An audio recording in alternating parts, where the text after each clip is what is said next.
නව ආණ්ඩුක්‍රම ව්‍යවස්ථාව කෙටුම්පත් කිරීමට අදාළව අධිකරණ අමාත්‍යාංශය මහජනතාවගෙන් අදහස් සහ යෝජනා ඉල්ලා තිබෙනවා. අධිකරණ අමාත්‍යාංශයේ නිවේදනයක් නිකුත් කරමින් සඳහන් කරන්නේ නව ආණ්ඩුක්‍රම ව්‍යවස්ථාව කෙටුම්පත් කිරීමට අදාළව ඕනෑම යෝජනාවක් ඉදිරිපත් කිරීමට ඒ සඳහා කැමති ඕනෑම පුද්ගලයෙකුට හැකියාව ඇති බවයි. එම යෝජනා සිංහල, දෙමළ සහ ඉංග්‍රීසි යන ඕනෑම භාෂාවකින් නොවැම්බර් 30 වෙනි දින හෝ ඊට පෙර මීට අදාළව පත් කළ විශේෂඥ කමිටුවේ ලේකම් වෙත ඉදිරිපත් කළ හැකි. මාතෘකා 12ක් යටතේ යෝජනා ඉදිරිපත් කළ යුතු වනවා. රාජ්‍ය ස්වභාවය, මූලික අයිතිවාසිකම්, භාෂාව, රාජ්‍ය ප්‍රතිපත්ති මෙහෙයවීම මේ මූලධර්ම සහ මූලික යුතුකම්, විධායකය, ව්‍යවස්ථාදායකය, ජනමත විචාරණය, ඡන්ද බලය සහ මැතිවරණ, විමධ්‍යගතකරණය, බලය බෙදා හැරීම, අධිකරණය, රාජ්‍ය මූල්‍ය, මහජන ආරක්ෂාව ඉහත සඳහන් නොකළ වෙනත් උනන්දුවක් දක්වන ක්ෂේත්‍රයක්. ඉදිරිපත් කිරීම හැකි තරම් සංක්ෂිප්තව ඉදිරිපත් කළහොත් කමිටුව එය අගය කරන බවද එම නිවේදනයේ දැක්වෙනවා. ඉදිරිපත් කිරීම ලියාපදිංචි තැපෑලෙන් එවිය හැකි අතර පහත විද්‍යුත් ලිපිනයටද එවිය හැකි. expertcompublic@yahoo.com. විශ්වගේන්න දුර්වලකම් හදන්න අපි ගහන පොළුවල ගෙඩි එකෙකුටවත් අහුලන්න බෑ. අපිම අහුලනවා ඒවා. මේ කතාව තව පොඩ්ඩකින් මිනුවන්ගොඩ කොරෝනා පොකුරෙන් තවත් ආසාදිතයින් 22 දෙනෙකු අද හඳුනා ගැනුණා. රජයේ ප්‍රවෘත්ති දෙපාර්තමේන්තුව පැවසුවේ ඒ අනුව එම පොකුර ආශ්‍රිතව ආසාදිතයින් සංඛ්‍යාව 2036ක් දක්වා ඉහළ ගිය බවයි. අද හඳුනා ගැනුණු ආසාදිතයින් 22 දෙනාම දිවුලපිටිය ඇඟලුම් කම්හලේ සේවකයින්ගේ ආශ්‍රිතයින්. මේ සමග මෙරට සමස්ත කොරෝනා ආසාදිතයින් සංඛ්‍යාව 5497ක් දක්වා ඉහළ ගිය බව සෞඛ්‍ය අමාත්‍යාංශයේ වසංගත රෝග විද්‍යා ඒකකය සඳහන් කළා. කොරෝනා ව්‍යාප්තිය සම්බන්ධයෙන් හෙටින් ආරම්භ වන සතිය ඉතා වැදගත් බව යුද හමුදාපති ලුතිනන්ට් ජෙනරාල් ශවේන්ද්‍ර සිල්වා මහතා පවසනවා. ඔහු ජනතාවගෙන් ඉල්ලීමක් කළේ ඒ හේතුවෙන් සෞඛ්‍ය උපදෙස් පිළිපදමින් සංචරණයන් සීමා කරන ලෙසයි. කොරෝනා වෛරසය කුලියාපිටියට ගියේ කොහොමද? බාහිර රෝගීන්සේ උණ රෝගීන් එන අය ඒගොල්ලෝ අරගෙන නිකන් PCR කරනවා. කිසිදු හිස්ටරියක් නැතුව. නිකන් PCR කරපු කෙනෙක් තමයි ඒ පොසිටිව් වුනේ. පාත්‍රය එකක් නැතුව අපේ ප්‍රදේශයේ රෝගියෙක් ඉඳලා තියෙනවා. ඒ පේෂන්ට් පස්සේ යනකොට එයා මගුල් ගෙදරකට ගිහින් කියනවා කියලා අපි දැනගත්තේ. ඊට පස්සේ එයා පල්ලියේ දේවමයකට ගිහිල්ලා කියනවා දැනගත්තේ. එතකොට ඒ ස්ථාන දෙක ටාගට් කරලා අපි මනමාලයාගේ මනමාලිගේ PCR පරීක්ෂණ කරා. එතකොට තමයි මනමාලයා පොසිටිව්. ඊගාව පොසිටිව් වෙනවනේ. එයාත් එක්ක ළඟම ආශ්‍රය කරපු ඒ කෙනෙක් තමයි දෙවෙනි එක. ඕක තමයි සිටුේෂන් එක. තාමත් ෆස්ට් කන්ටැක්ට් සොයමින් තමයි පවතින්නේ. ඒරු මේ වෙනකොට තාම ෆස්ට් කන්ටැක්ට් බොහෝ ප්‍රමාණයක් ඉදැල්ලේ. කොරෝනා ආසාදනය වූ කාන්තාවක් රෝහලින් හඳුනා ගැනීමත් සමග කුලියාපිටිය ශික්ෂණ රෝහලේ වෛද්‍යවරුන් 14 දෙනෙකු ඇතුළු කාර්ය මණ්ඩලයේ 53 දෙනෙකු නිරෝධායනයට යොමු කර තිබෙනවා. එම රෝහලේ අධ්‍යක්ෂ වෛද්‍ය ප්‍රභාත් වේරවත්ත මහතා සඳහන් කළේ අදාළ කාන්තාව කොළඹ IDH රෝහලට මාරු කර යවා ඇති බවයි. අත්‍යවශ්‍ය සේවාවකට හැර රෝහලට පැමිණීමෙන් වළකින්නේයි ඔහු ප්‍රදේශීය ජනතාවගෙන් ඉල්ලීමක් කළා. මේ අතර කුලියාපිටිය ප්‍රදේශයේ ගම්මාන දෙකකට අද සංචරණ සීමා පැන වූ බව කුලියාපිටිය සෞඛ්‍ය වෛද්‍ය නිලධාරී වෛද්‍ය උත්පල ගුණසේකර මහතා ප්‍රකාශ කළා. ප්‍රශ්නේ තියෙන්නේ මෙතන දැන් අපේ බ්‍රැන්ඩික්ස් පොකුරට අමතරව අපිට තවත් රෝගීන් කීප දෙනෙක් වාර්තා වෙලා තියෙනවා. ඒ රෝගීන් අපිට කොහෙන් ආපු මේකක්ද කියලා හරියට මූලාශ්‍ර හොයාගන්න බෑ. පොලිසිය, විද්‍යාංශ, හමුදා විද්‍යාංශ සියලුම නිලධාරීන් සියල්ලම එකතු වෙලා ඉතාමත් උනන්දුවෙන් මේ අවස්ථාවේදී අදාළ ආශ්‍රිතයන් සොයාමින් පවතිනවා. ඒ ඌරුපිටිය සහ ගයියාලගෙන ප්‍රදේශ අපි සංචරණය මේවට සීමා කරලා තියෙන්නේ. කහතුඩුවේ ප්‍රධාන පෙළේ ඇඟලුම් කම්හලකින්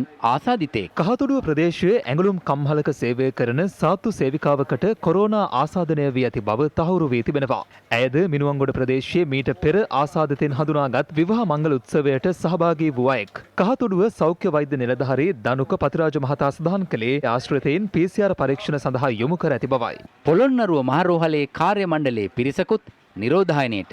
කොරෝනා ආසාදිතයෙකු හමුවීම හේතුවෙන් පොළොන්නරුව මහරෝහලේ කාර්ය මණ්ඩල සමාජිකින් 49 දෙනෙකු නිරෝධායනයට යොමු කර තිබෙනවා. ඊට වෛද්‍යවරුන් 11 දෙනෙකු සහ හෙද නිලධාරීන් 18 දෙනෙකු ඇතුළත්. රෝහල් අධ්‍යක්ෂ වෛද්‍ය සම්පත් ඉන්දික කුමාර මහතා ප්‍රකාශ කළේ අදාළ ආසාදිතයා දින 5ක් රෝහලේ ප්‍රතිකාර ලබා ඇති බවයි. ආසාදිත පුද්ගලයා පසුගිය පළමු වැනිදා මිනුවන්ගොඩ ප්‍රදේශයේ දේශීය අක්ෂි වෛද්‍ය ආයතනයකට ගොස් ඇතත් ඒ බව හෙළි නොකර රෝහල්ගතව ප්‍රතිකාර ලබා ඇති බවද රෝහල් අධ්‍යක්ෂවරයා මන්ත්‍රණාලය සඳහන් කළා. රෝහල් අධ්‍යක්ෂ වෛද්‍ය සම්පත් ඉන්දික කුමාර මහතා ප්‍රකාශ කළේ හෙට සිට රෝහලේ සාමාන්‍ය පරිදි කටයුතු සිදු කෙරෙන බවයි. රෝගීන් බැලීමට පැමිණෙන පුද්ගලයන් සීමා කර ඇති අතර රෝහලට පැමිණෙන පුද්ගලයන් සෞඛ්‍ය ආරක්ෂිත ක්‍රමවේද නිවැරදිව අනුගමනය කරන ලෙස රෝහල් බලධාරීන් ඉල්ලා සිටිනවා. මතුගම ඕවිටිගල ආසාදිතයින් 17ක්. මතුගම ඕවිටිගල ප්‍රදේශයේ විහාරස්ථානයක ස්වාමින් වහන්සේ 5 නමක් ඇතුළු 17 දෙනෙකුට කොරෝනා ආසාදනය වී ඇති බව තහවුරු වී තිබෙනවා. ඒ මීට පෙර කොරෝනා ආසාදනය වූ පුද්ගලයන් පිරිසක් සමග වන්දනා චාරිකාවක ගමන් කිරීම හේතුවෙන් කළුතර දිස්ත්‍රික් පරිපාලන මහජන සෞඛ්‍ය පරීක්ෂක සමන් ගීගනගේ මහතා සඳහන් කළේ ප්‍රදේශයේ සංචරණ සීමා දැඩිකොට PCR පරීක්ෂණ වැඩි කර ඇති බවයි. දිස්ත්‍රික්කයේ කොරෝනා ආසාදිතයින් 43 දෙනෙකු මේ වන විට හඳුනාගෙන ඇති අතර පවුල් 2000කට අධික සංඛ්‍යාවක් නිරෝධායනය කර ඇති බවද ඔහු ප්‍රකාශ කළා. මේ අතර කොරෝනා ආසාදිතයින් වාර්තා වීමත් සමග මතුගම ප්‍රාදේශීය ලේකම් කොට්ටාශයේ ගම්මාන 3ක් හුදකලා කළ බව යුද හමුදාපති ලෙෆ්ටිනන්ට් ජෙනරාල් ශවේන්ද්‍ර සිල්වා මහතා පැවසුවා. ඔහු සඳහන් කළේ ඕවිටිගල බදුගම සහ බදුගම නව ජනපදය එලෙස හුදකලා කළ ගම්මාන බවයි. මේ අතර කොරෝනා ව්‍යාප්තියත් සමග ගම්පහ දිස්ත්‍රික්කයේ පොලිස් බල ප්‍රදේශ 19කට පනවා ඇති නිරෝධායන ඇඳිරි නීතිය අඛණ්ඩව ක්‍රියාත්මක බව පොලිසිය පවසනවා. පොලිසිය ජනතාවගෙන් ඉල්ලා සිටින්නේ සෞඛ්‍ය රෙගුලාසි වලට අවනතව නිවෙස්වල රැඳී කොරෝනා ව්‍යාප්තිය පාලනයට සහාය දෙන ලෙසයි. මේ අතර දැනට නිරෝධායන ඇඳිරි නීතිය ක්‍රියාත්මක ප්‍රදේශවල භාණ්ඩ මිලදී ගැනීම සඳහා ජනතාවට තවත් අවස්ථාවක් ලබා දෙන බව යුද හමුදාපති ලෙෆ්ටිනන්ට් ජෙනරාල් ශවේන්ද්‍ර සිල්වා මහතා ප්‍රකාශ කළා. ඔහු පැවසුවේ හෙට හෝ අනිද්දා දින දෙකෙන් එකක එම අවස්ථාව ලබා දීමට බලාපොරොත්තු වන අතර අත්‍යවශ්‍ය භාණ්ඩවල හිඟයක් ඇති නොවීමට පියවර ගන්නා බවයි. මේ අතර නිරෝධායන ඇඳිරි නීතිය ක්‍රියාත්මක ගම්පහ දිස්ත්‍රික්කයේ පීඩාවට පත් පවුල් සඳහා රුපියල් 5000 බැගින් ගෙවීම හෙට සිට ආරම්භ කරන බව මුදල් අමාත්‍යාංශය පවසනවා. අමාත්‍යාංශ ලේකම් එස්.ආර්. ආටිගල මහතා ප්‍රකාශ කළේ ඒ සඳහා රුපියල් මිලියන 400ක් වෙන් කර ඇති බවයි. දිස්ත්‍රික්කයේ පවුල් 75000කට එම සහනය ලබා දීමට නියමිතව තිබෙනවා. මෙය ලබා දෙන්නේ පසුගිය 14 වැනිදා ගම්පහ දිස්ත්‍රික් ලේකම් සුනිල් ජයලත් මහතා මුදල් අමාත්‍යාංශයෙන් කළ ඉල්ලීමකට අනුවයි. අලුත් දෑ නොතනන ජාතිය ලොව නොනගේ. ඒ කුමාරතුංග මුනිදාසයන් එදා කී සදාතනික වටිනාකමක් ඇති අගනා කියමනක්. බලංගොඩෙන් අපට හමු වූ සදෙව් ප්‍රනාන්දු සිසුවා ඒ කියමන යථාර්ථයක් කරලා තියෙනවා. බලංගොඩ ආනන්ද මෛත්‍රී ජාතික පාසලේ 9 වෙනි ශ්‍රේණියේ ඉගෙනුම ලබන සදෙව් ප්‍රනාන්දු දක්ෂ නව නිපැයුම් කරුවෙක්. කොරෝනා හේතුවෙන් නිවසේ ගත කරන කාලේ සදෙව්ගේ අතින් සැකසුණු නව නිපැයුමයි මේ. මේ උපකරණයෙන් ශරීර උෂ්ණත්වය පරීක්ෂා කිරීමට මෙන්ම දෑත් සේදීමටද හැකියාව තිබෙනවා. ශරීර උෂ්ණත්වය පරීක්ෂා කිරීම පැමිණ පුද්ගලයා මෙම ස්ථානට පැමිණ ඔහුගේ නල්ල ෆෝටෙස්ටික් ස්ථානයේ ලං කළ විට මෙම සෙන්සරකින් ඔහුගේ උණ පරීක්ෂා කරගෙන ඔහු නිරෝගී පුද්ගලයන් නම් කොළපාට බල්බය දැල්වෙනවා. මම මෙහිදී උණ රෝගයක් වෙනුවට මදුනුසුම සහිත අයනයක් පාවිච්චි කරනවා. මෙම මදුනුසුම සහිත අයන එක මෙම සෙන්සර ලං කළ විට මෙම සෙන්සරකින් ඔහුගේ උණ පරීක්ෂා කරගෙන ඔහු උණ රෝගීව හඳුනාගෙන මෙතන තියෙන රතුපාට බල්බය මෙතන තියෙන මේ ඉලාමකට වදිනවා. මෙම ස්ථානයේ ශරීර උෂ්ණත්වය පරීක්ෂා නොකර මෙම දොරින් ඇතුළු මෙතන තියෙන ලේසියේ ක්‍රියාත්මක වෙලා මෙතන තියෙන වෝනින් ඉලාමක වැදෙනවා. සදෙව් ඊළඟ නිර්මාණයටත් සූදානම් වෙමින් සිටිනවා. ඒ නවීන තාක්ෂණය උපයෝගී කරගත් ඩ්‍රෝන කැමරාවක් මිනිස් ජීවිතවලට වැදගත් වන තවත් අලුත් නිර්මාණ ඉදිරිපත් කිරීමට දැඩි අපේක්ෂාවෙන් සිටින සදෙව්වෙනි දරුවන් රටට ආලෝකයක්. පෙර දැනුම් දීමකින් තොරව දෙහිවල කරගම්පිටිය සතිපොළ පැවැත්වීම తాවකාලිකව අත්හිටුවන බව අද අලුයම දැනුම් දුන්නා. හදිස්සියේම කෙරුණු මෙම දැනුම් දීම හේතුවෙන් එහි පැමිණි වෙළඳුන් අපහසුතාවයට පත් වූ අයුරු දක්නට ලැබුණා. සතිපතා පැවැත්වෙන දෙහිවල කරගම්පිටිය සතිපොළ අද දින නොපැවැත්වෙන බව අද අලුයම දෙහිවල පොලිසියම ස්ථානයට පැමිණ දැනුම් දුන්නා. මෙම සතිපොළේ භාණ්ඩ අලෙවි කිරීම සඳහා බොහෝ දුර පළාත්වල සිට වෙළඳුන් පැමිණෙන අතර ඔවුන් මෙසේ අදහස් පළ කළා. අපි සාම දුරේ ඉඳලා ඇඹිලිපිටිය සූර්යාව ඉඳලා එන්නේ. අපි ඉතින් අවුරුදු ගාණක් කියන්නේ අපි ණය වෙලා බඩු ගෙනල්ලා පොලියට සල්ලි අරගෙන බඩු ගෙනල්ලා ඉවරලා ඉතින් මේව දාලා යන්න බෑ. අපි කැමති මහත්තයෝ ඕන සෞඛ්‍ය ආරක්ෂිත අපිත් අත් ග්ලව්ස් දාගෙන මාස්ක් දාගෙන තමයි අපිත් මේ මේ බඳුන ගන්න අපි තට්ටුව තියලා තියෙන මීටරයක් දුලින් මේ මිනිස්සු ඇවිල්ලා බඩු ගන්න. ඉතින් අර සිල්ලර කඩ ඔක්කොම ඕපන් කරන්න පුළුවන්. අපේ පොළ විතරයි අපි සාමාන්‍ය මිනිස්සු අපි කරන පොළ විතරයි තහනම් කරන්නේ. අද මෙතනට බඩු ගෙනාවට පස්සේ අපිට කියනවා තහනම් කරලා මේ විදියයි හෙට උදේ අද රෑ 2 වෙනකොට අයින් කරන්න කියලා. මාධ්‍යයෙන් නෙවෙයි මේ පොලිසියෙන් ඇවිල්ලා කියන්නේ සර්. සෑම දිනෙකම මේ ඉන්න සියලු දෙනාම ණය වෙලා බඩු ගේන්නේ. හෙට උදේට ගෙදරට යන්න විදියක් නැහැ. දැන් මෙහාට එනකොට දැන් මෙහි ඇවිල්ලා එකපාරටම පොළ නවත්තන්නේ කොට අපිට කරන්න දෙයක් නැහැ. අපි බඩු හදන් ඇවිල්ලානේ. අද නීතියක් දාලවක මොකුත් නෙවෙයි. කෙසේ වෙතත් අප වාර්තාකරු පැවසුවේ අද පෙරවරුව වන විට දේවල පොලිස් නිලධාරීන් වෙළඳුන් ඉවත් කිරීමට කටයුතු කළ බවයි. අප මේ සම්බන්ධයෙන් දේවල පොලිසියෙන් විමසීමක් කළා. පොලිසිය සඳහන් කළේ කොරෝනා වෛරසයේ ව්‍යාප්තිය පාලනය කිරීමේ අරමුණින් මෙම පියවර ගත් බවයි.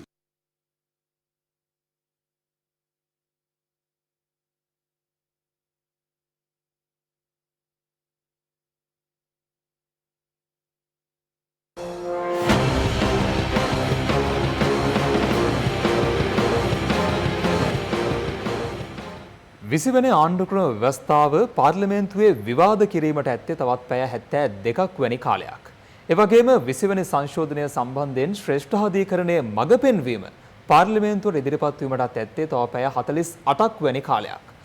විස්ස ගෙන ආ යුතුයමද මේ පිළිබඳව වන සංවාද තවමත් නිමා වී නැහැ. අදත් ආණ්ඩු පක්ෂයේ සහ විපක්ෂයේ දේශපාලන මතධාරීන් මේ පිළිබඳව විවිධ අදහස් පළ කළා. අභයාරාම විහාරස්ථානයේ පැවති හඬ සංවිධානය කැඳවා තිබූ මාධ්‍ය හමුවකදී පළ වූයේ මෙවන් අදහසක්. අපි ආණ්ඩුවක් පත් කරගත්ත බව ඇත්තයි සත්‍යයි සැබෑයි.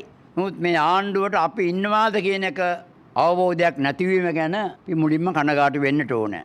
මේ කහ සිවුරේ බලය, මහා සංඝරත්නයේ බලය, අරියත් දජයේ බලය තවම පිරිහෙලා නැහැ කියන එක අපි මේ පාලකයින්ට කියනවා. අපි එන්සා ජනාධිපතිතුමාට කියනවා 20 ගේන්න නැත්නම් වඩා හොඳයි.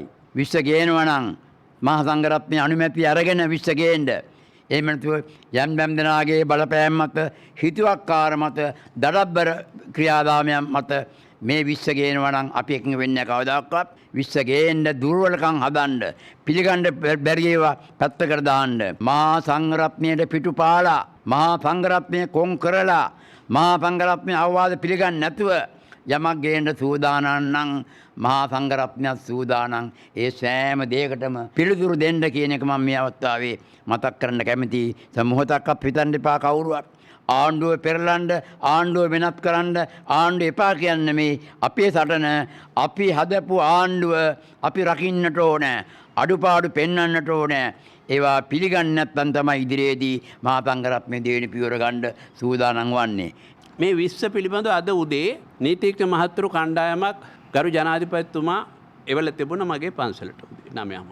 පැයකමාරක් විතර මේ කරුණු ඉදිරිපත් කළා. එතකොට ඉදිරිපත් කළා මේකේ අබ්බමලක වෙනසක් අපි කරන්න බෑ කියලා කිව්වා. එහෙම වෙනස් කරන්නේ හාමුදුරුවෝ. මේ ඉන්න උජුපටිපන්න ගුණයෙන් යුක්ත භික්ෂුන් වහන්සේලා. උන්වහන්සේලා මේව වෙනස් කරන්න නෙවෙයි ඉල්ලීම් ටික දුන්න අද. හරිද? මං හිතන්නේ අද හවස් වෙනකොට ගරු ජනාධිපතිතුමා ඒ නීතිඥ මහත්තුරුත් එක්ක කතා කරලා අපිට කිසියම් පණිවිඩයක් දේවි කියලා විශ්වාස කරනවා. ඒකේ පරමාර්ථය වෙලා තියෙන්නේ මේ 20 සංශෝධනය කරන්න. එහෙම නැත්නම් මේක කල් දාන්න බෑ.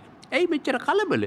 මොකක්ද තියෙන ගැටලුව? තුනෙන් දෙක බලයක් කරන් දීලා තියෙන්නේ. ඒකින්ද කොමිෂන් නරකයි කියන අදහස අපේ නැහැ. අපේ කිසි කෙනෙක්ගේ. හැබැයි ඒවට සුදුසු මිනිසුන් පත් කර ගැනීම මේ ආණ්ඩුවේ යුතුයකම. අපි මෙතෙක් කල් ඒව කතා කරේ නැහැ. දැන් මේ කපුටෝ ඔළුව උඩ කූඩු ගහලා දැන් ඔළුව උඩින් පියාඹන්නත් පටන් ගත්තා ආයි පාර. ඒකට ඉඩ දෙන්න බෑ. ඒකින්ද බලතල අවශ්‍ය නම් ඕන බලතලයක් ලබා ගන්න පුළුවන්. හැබැයි මේ 20 අනවශ්‍ය ඒවා ඉවත් කරන්න ඕනේ. එහෙම නැතුව වෙන අබ මලකා බලාපොරොත්තු වෙන්නේ. ඒ නිසා අපි කියන්නේ අනිත්‍යව දේශපාලන පක්ෂත් නායකයන්ගේ මේ දාතල හරි කරදරේ. ඔක්කොම හම්බ වෙන්න හදනවා අපි. වැඩි හරි කියලා හිතන්නේ නෑ. අපි ගහන පොළු වල ගෙඩි එකෙකුටවත් අහුලන්න බෑ. අපිම අහුලනවා ඒවා. අපිම ගහනවා. අපිම අහුල ගන්නවා. වෙන කාටවත් අහුලන්න ලේස්ති වෙන්න එපා. ඒවා දෙන්නේ නෑ. එහෙමනම් අපිම වැඩපිළිවෙල සකස් කරන් එන්න. අර අලුතෙන් ගේනවා කියන ව්‍යවස්ථාව. ඒකට මේ ඔක්කොම ඇතුළු කරලා ගේන්නේ. එතකොට අපි ඉවර කරන්න. මොකද මේ තදියම මේකට ගගට බහින්න තොටුපොළවල් නැතුව ඉන්නකොට ආණ්ඩුවම තොටුපොළවල් කපලා දෙනවා. ඒවා කපන්න එපා. එතකොට අපිට බහින්න වෙනවා. මේ අතර ජාතික වෘත්තීය සමිති පෙරමුණේ නියෝජිතයන් 20 වෙනි ආණ්ඩුක්‍රම ව්‍යවස්ථා සංශෝධනයේ පවතින ගැටලු පිළිබඳ තොරතුරු ඇතුළත් සංදේශයක් අද මල්වතු හා අස්ගිරි මහානායක හිමිවරුන් වෙත ඉදිරිපත් කළා. උන්වහන්සේලාගෙන් ඉල්ලුවයි මේ කාරණාව සම්බන්ධයෙන් ඉතා කඩිනමින් මැදිහත් වෙන්න කියන කාරණය තොරතුරු දැනගැනීමේ පනත ඒ වගේ බොහෝ පනත් මේ හරහා හෝසි වෙනවා. ඒ වගේම මෙන්න මේ විගණනයට තහංචි දැමීම ඒ වගේම අධිකරණයේ ස්වාධීනත්වයට බරපතල හානියක් මේ හරහා එල්ල වෙනවා. ජනාධිපතිවරයාට බලයක් එනවා පැය 24ක් ඇතුළත ඕනෑම පනතක් සම්මත කර ගැනීමේ වෙනවා. දැන් MCC ගිවිසුම වෙන්න පුළුවන්, සිංගප්පූරු ගිවිසුම වෙන්නට පුළුවන්. මේ සියල්ල සම්මත කර ගැනීමේ බලය ජනාධිපතිවරයාට ඒකාධිපති ස්වරූපයක් තුල සිද්ධ වෙනවා. සමස්ත මහ ජනතාවට වගේම මේ රටේ ආර්ථිකයට, මේ රටේ දේශපාලනයට බරපතල හානියක් මේ හරහා එල්ල වෙනවා. එතකොට එතුමා මේ රටේ ජනාධිපති අයියා අගමැති පවුලේ බොහෝ දෙනෙක් මං හිතන්නේ විවිධ තනතුරු ඇමති ධූර දරනවා. එහෙම බලයක් තියෙද්දි මේ වගේ අත්නෝමතික බලයක් මොකටද කියලා මේ ආණ්ඩු ඡන්දයක් තියලා මාස ගාණයි. මෙච්චර කඩිමුඩියක් මොකටද? අපි කියන්නේ ඒක කල් අරගෙන හොඳ ව්‍යවස්ථාවක් හදලා රටට ගැලපෙන ව්‍යවස්ථාවක් මේ රටට ඉදිරිපත් කරන්න කියන එකයි අපේ වෘත්තීය සමිති පෙරමුණ විදිහට අපේ අදහස. සාහසික වියරුව පරදවමු ජාතික ව්‍යාපාරය 20ට එරෙහිව පළමු මාධ්‍ය හමුව අද කොළඹදී පැවැත්වුවා. ඒ තමයි මේ ශිෂ්ට සමාජයේ ශිෂ්ට ලෝකේ මානව අයිතිවාසිකම් රකින්න ලෝකේ ස්වාමි පුරුෂයාට හෝ බිරිඳට පුරවැසිභාවයේ රටක දෙනකොට තමන්ගේ කාලත්‍රයටත් ඒක ලැබෙනවා. මම ඉල්ලා සිටින්නේ මේ ව්‍යවස්ථා සංශෝධනයේදී තමන්ගේ පමණක් නොවේ පාර්ලිමේන්තුව යන්න බලාපොරොත්තු වෙන කෙනෙක් ඉන්නවා නම් ආයතනක ප්‍රධානී කෙනෙක් වෙන්න ඉන්නවා නම් එයාගේ කාලත්‍රයාගේ පුරවැසිභාවයත් ඉවත් කරගත යුතුමයි. මොකද හේතුව තමන්ගේ කාලත්‍රයාට පුරවැසිභාවය තියෙනවා නම් තමන්ට මේ ඕනෑම දෙයක් කරලා කාලත්‍රයාගේ පුරවැසිභාවය තියෙන රටට ෂණයෙන් යෑමේ හැකියාව තියෙනවා. ඉතින් මේ බොරුවට මට පුරවැසිභාවය නැහැ කියලා කීවට වැඩක් නැහැ. තමන්ගේ කාලත්‍රයට තියෙනවා නම් ඒත් එයා විදේශ පුරවැසියෙක්මයි. මොකටද මේ විගණනේ ඉවත් කරන්නේ? මේක ඉතාම සරලයි. ඕන කෙනෙකුට තේරෙනවා. ඔබ හිතන්න මේ 20 වෙනි සංශෝධනයෙන් එන්නේ රට සංවර්ධනය කරන්නද, කවුරු සංවර්ධනය කරන්නද, කුමක් සංවර්ධනය වෙන්නද කියන එක. මේ අතිශයින් භයානකයි.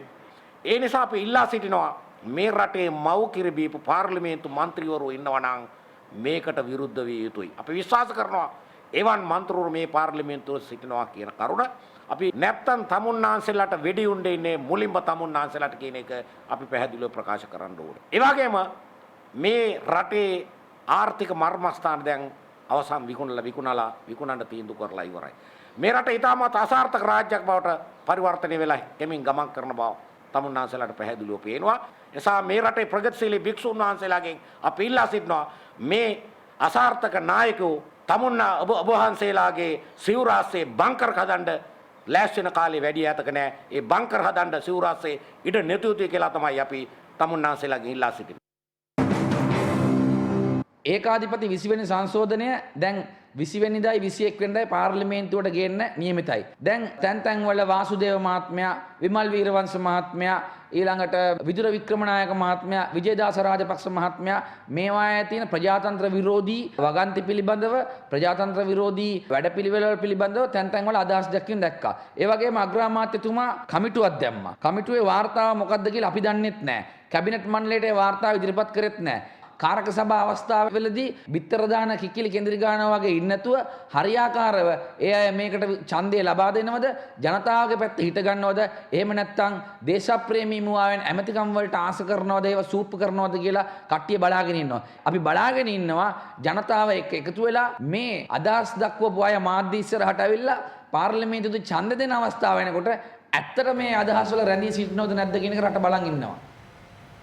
මේ අතර 20 වෙනි සංශෝධනයෙන් රාජ්‍ය විගණනය පිළිබඳව මතුව ඇති ගැටලුකාරී තත්ත්වය පිළිබඳව රාජ්‍ය විගණන පරීක්ෂක සේවා සංගමය අද මාධ්‍ය හමුවක් ඇඳවමින් අදහස් පළ කළා.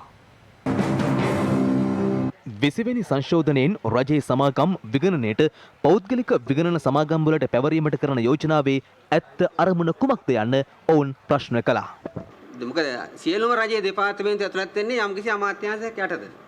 එතකොට ඒ අමාත්‍යාංශ ටික සහ ජනාධිපති කාර්යාලය, අග්‍රාමාත්‍ය කාර්යාලය මේ 41 ව්‍යවස්ථාව යටතේ තියෙන කොමිෂන් සභාවෙන් වෙනවා කියලා කියන්නේ මේක ඒ රටේ සමස්ත ආදායමෙන් සහ වියදමෙන් 70%ක් විතර අයින් වෙනවා කියන එක. පාර්ලිමේන්තුවේ මුදල් පාලනය මේක ඉවත් වෙනවා. මොකද පාර්ලිමේන්තුවේ පාලනය මේක ඉවත් වෙනවා කියලා කියන්නේ ජනතාවගේ පාලනයෙන් ඉවත් වෙනවා. එහෙමනම් මේක ජනතාව පරමාධිපත්‍යයට පිළිබඳ ප්‍රශ්නයක් බවට පත් වෙලා තියෙනවා. ඒතකොට සමාගම් 150ක් පමණ දැනට විගණකාධිපතිවරයාගේ විෂයපතය යටතේ විගණනය කරනවා. එයා ලංකා සමාගම පෞද්ගලික විගණන සමාගමක් විසින් විගණනය කරනවා නම් ඒ විගණන සමාගමට විගණන ගාස්තු වශයෙන් ගෙවනවා මිලියන 6.2ක්.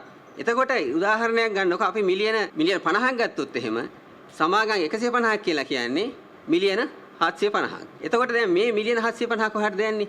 මේ මිලියන 750 යන්නේ පෞද්ගලික විගණන සමාගම් වලට. එහෙමනම් දැන් මේ වියත්මක හරහා මේ ඉස්සරහට ආපු මේ සමාගම් හිමිකරුවන් ටික විගණන සමාගම් හිමිකරුවන් ටික මේක හරහා කරන්නේ අපිට දැන් පැහැදිලිවම සැකයක් තියෙනවා. එහෙමනම් ඒ උවමනාව ඉෂ්ට කිරීමටද මේ සමාගම් ටික මේකෙන් විගණනේ ඉවත් කරන්න කියන එක. දැන් මේ වෙනකොට අපි මේ සම්බන්ධයෙන් සාකච්ඡා කරන්න කියලා ඉවිල්ලා අපි අතුගාරි ජනාධිපතිතුමාගෙන් අවස්ථා කීපෙදී සාකච්ඡා ඉල්ලලා තියෙනවා. ඒ වගේම අගමැතිතුමාගෙන් අපි ඉල්ලලා තියෙනවා. ඊළඟට අධිකරණ ඇමතිතුමාගෙන් ඉල්ලලා තියෙනවා.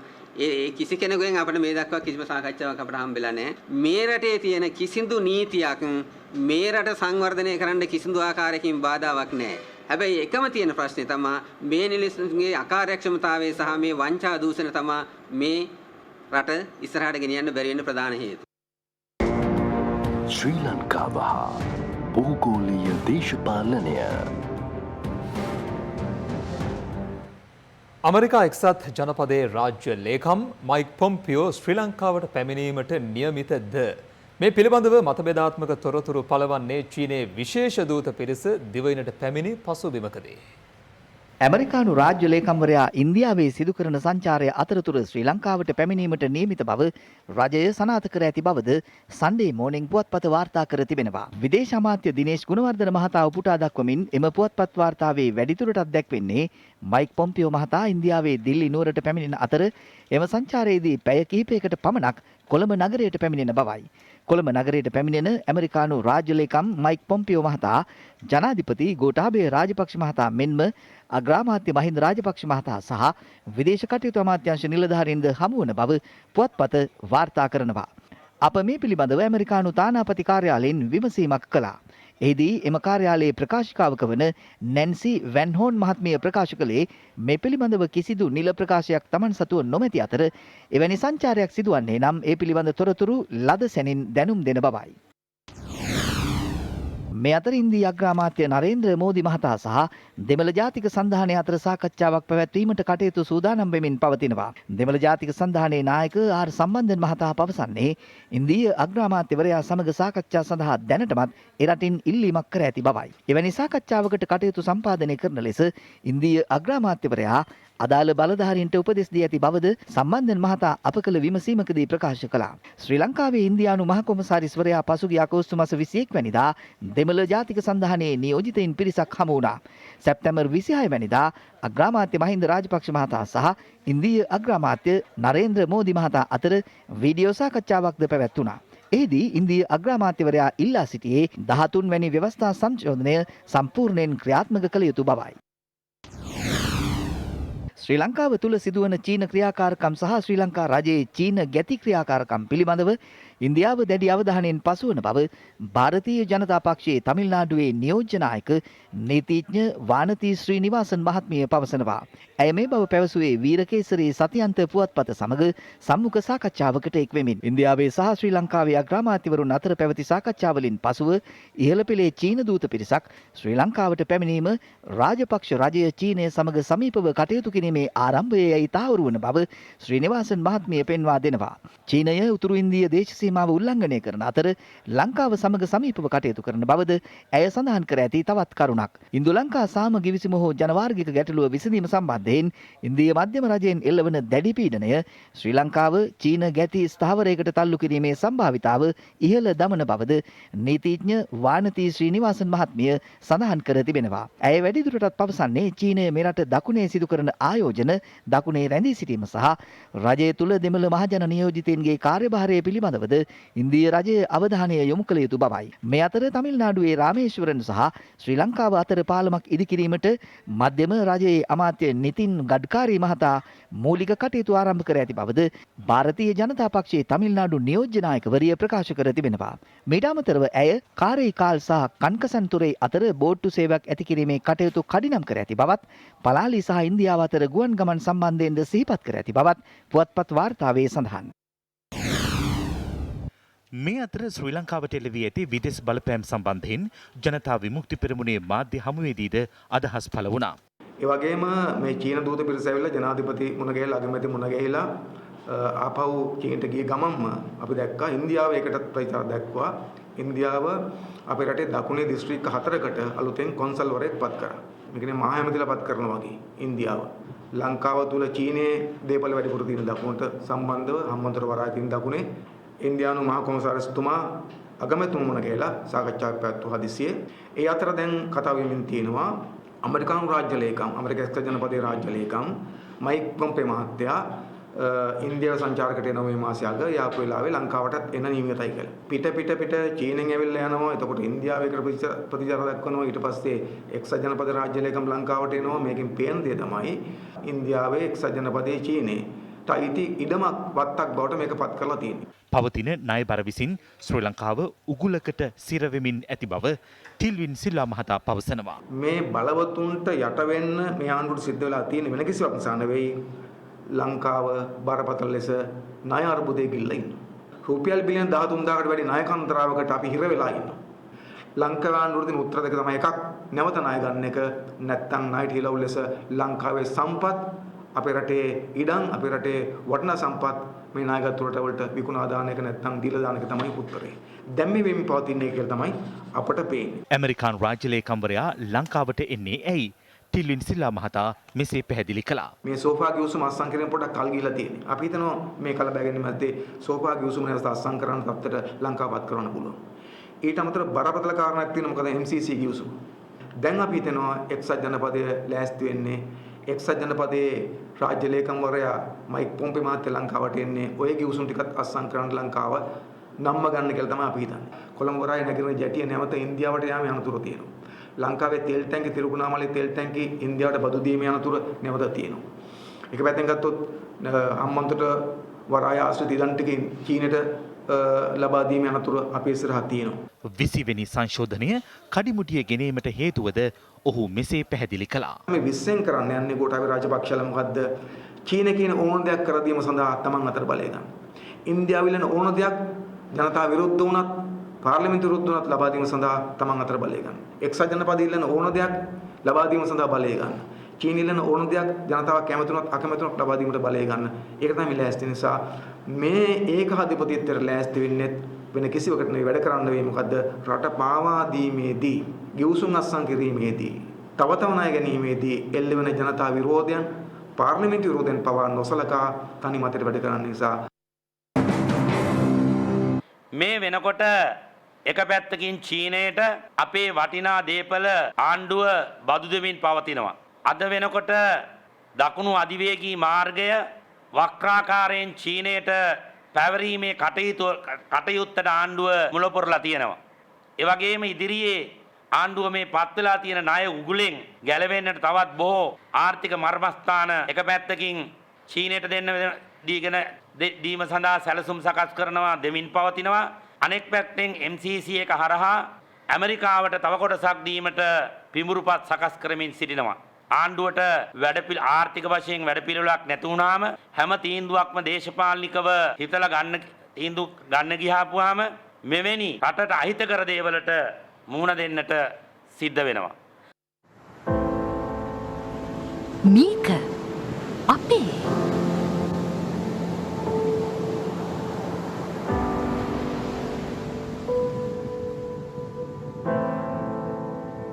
අපේම සම්පතක්.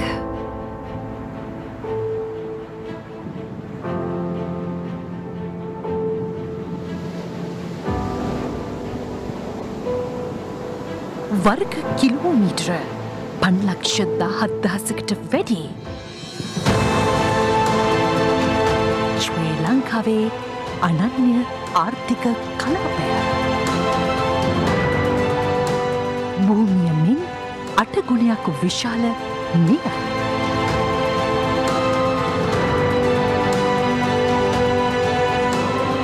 ශ්‍රී ලංකා මුහුදයි.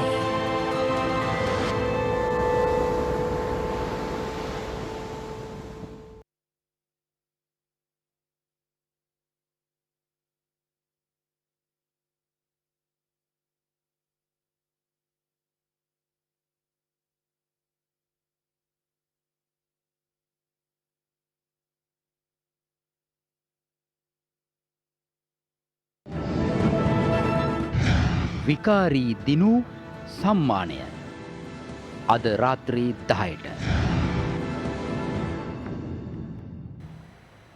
පාර්ලිමේන්තු මන්ත්‍රී රිෂාඩ් බදියුදීන් මහතා අත්අඩංගුවට ගන්නා ලෙසට නීතිපතිවරයා පසුගිය 13 වැනිදා වැඩබලන පොලිස්පතිවරයාට උපදෙස් දුන්නා. නමුත් මේ වන විට දින 5ක් ගතව ගොස් ඇති අතර තවමත් ඔහු අත්අඩංගුවට ගෙන නැහැ. මේ පිළිබඳව පක්ෂ විපක්ෂ දේශපාලකයන් විවිධ අදහස් පළ කළ අතර රිෂාඩ් බදියුදීන් නායකත්වය දරන සමස්ත ලංකා මහජන කොංග්‍රසයද අද මාධ්‍ය හමුවක් කැඳවා තිබුණා.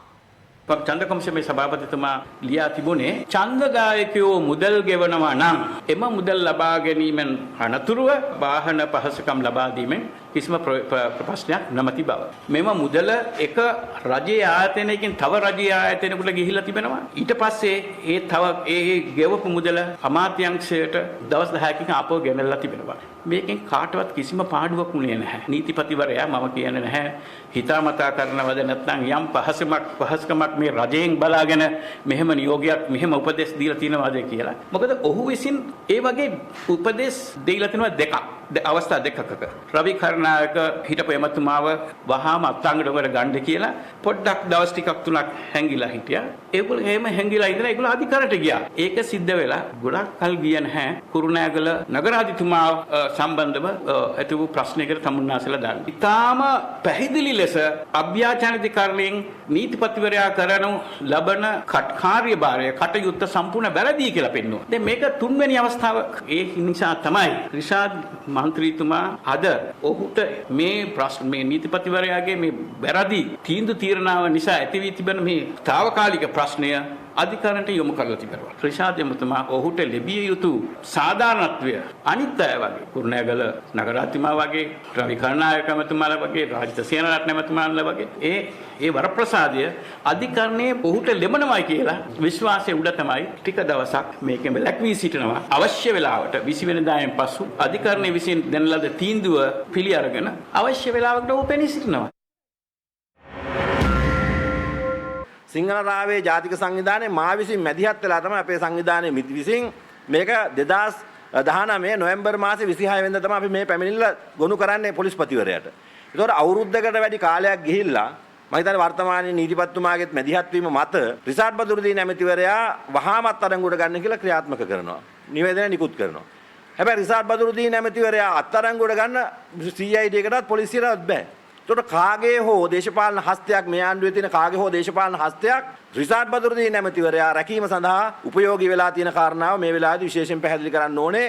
ඒ නිසා ආණ්ඩුව බරපතල වැරද්දක පැටලිලා ඉන්නවා. ඒ නිසා දේශපාලකෙක් කවුරු හරි මේ ආණ්ඩුවේ අත දාලා තියෙනවා බව පේනවා. වහාම මේ දේශපාලකයා මේ රිෂාඩ් බදුරුදීන් ඇමතිවරයා ගෙනල්ලා ඉදිරිපත් කරන්න කියන කාරණාව කියනවා.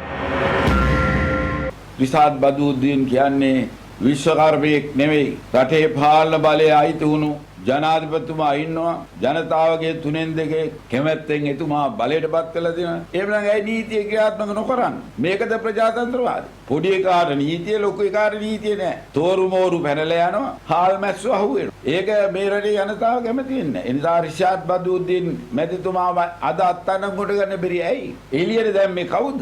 යා ප්‍රශ්න. මොහුව වහාමත් අඩංගු අරගෙන නීතිය ක්‍රියාත්මක කරන්න. එහෙම නැත්නම් පනින රිලවුන්ට ඉනිමන් තබිනවා වගේ මේ රට විනාශ වී යනවා ඇති. අපිට කිසිම සහයෝගයක් රිෂාඩ් බදුරුදීන් ඇමතුමා අපි බලාපොරොත්තු වෙන්නේ අපිට ඕනෙත් නැහැ. මොකද අපිට 3/2 අපිට තියෙනවා. අපිට 3/2 ලබා ගන්න කිසිම අමාරුවක් නැහැ. කියලා එකම එතුමාට නායකත්වයේ දුන්නු විපක්ෂ නායකතුමා සජිත් ප්‍රේමදාස මහත්තයා එක්ක තමයි රිෂාඩ් බදුරුදීන් ඇමතුමා කතා කරලා තින්නේ. ඉතින් අපි පැහැදිලිවම කියනවා සජිත් මහත්තයා නම් දන්නවා ඇති රිෂාඩ් ඇමතුමා ඉන්න තැන. ඒ නිසා සජිත් ප්‍රේමදාස මහත්තයාට අපි කියන්න තියෙන්නේ ඉතා ඉක්මනින් පොලිසියට බාර දෙන්න කියන එක තමයි අපිට කියන්න තියෙන්නේ.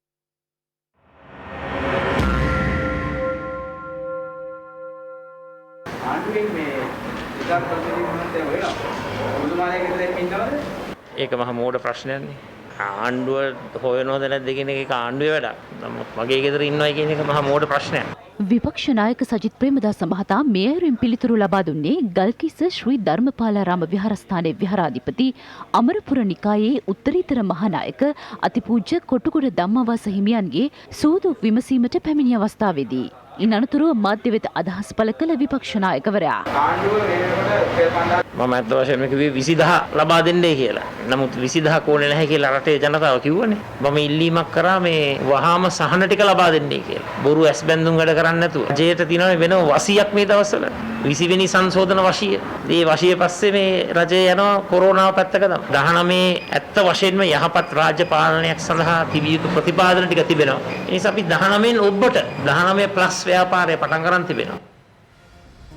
ආණ්ඩු පක්ෂයේ පාර්ලිමේන්තු මන්ත්‍රී කණ්ඩායමේ රැස්වීමක් අද පස්වරුවේ පැවැත්වුණා. ඒ පිළිබඳ තොරතුරු රාත්‍රියේ 10ට ගෙන එන්නට අප සූදානම්. ඒ වගේම තමයි පරිසරයට සිදුවන කටයුතුකම් පරිසර විනාශයන් පිළිබඳව මේ දිනවල නිරන්තරයෙන් තොරතුරු වාර්තා වෙනවා.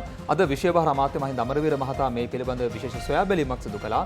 ඒ පිළිබඳවත් තොරතුරු රාත්‍රියේ 10ට ඔබ වෙත ගෙන එන්නට අප සූදානම්. ඒ සමගින් රාත්‍රියේ 7 ප්‍රධාන ප්‍රවෘත්ති ප්‍රකාශය මින් නිමාඩපත් වෙනවා. ඔබට සුබ රාත්‍රියක්.